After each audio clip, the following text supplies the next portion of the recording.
On C'est écoute. une agence de presse iranienne qui dit aujourd'hui, Raphaël, nous pourrions peut-être envisager de couper les câbles sous-marins, ceux qui sont donc dans les eaux du Golfe Persique. Ce sont les câbles d'Internet, notamment. Quelle est la menace ? Alors déjà, il faut revenir sur ce que c'est que ces câbles sous-marins. Ils connectent en fait littéralement le monde entier à Internet. Très concrètement, c'est des gros tuyaux avec de la fibre optique à l'intérieur, comme ce qui arrive chez vous sur votre box.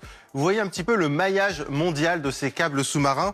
Il y en a 500 dans le monde. Pour vous donner une petite idée, il y a 1,5 million de kilomètres de câbles sous-marins partout dans le monde. Et puis après, si on zoome sur le détroit d'Ormuz, on a à peu près vraiment sur ce goulet d'étranglement-là une dizaine de câbles et un petit peu plus, même une vingtaine dans le golfe d'Oman.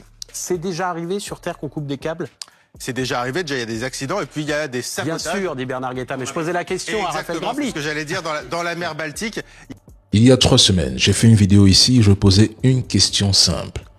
Dans le pire des cas, que se passerait-il si l'Iran coupait les câbles Internet sous-marins et bloquait le détroit de Bab el-Mandeb?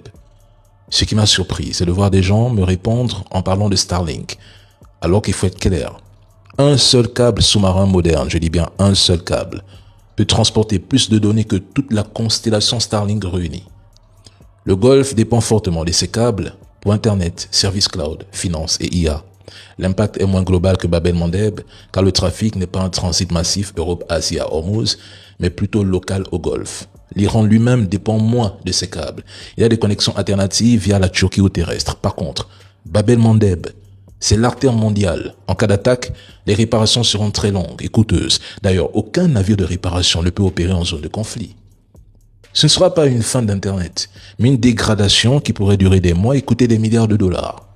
Et je vous le dis, les Iraniens sont prêts à tout, car pour eux, c'est une guerre existentielle. S'ils doivent bloquer le détroit de Bab el-Mandeb, ils le feront à coup sûr. Ça, c'est certain.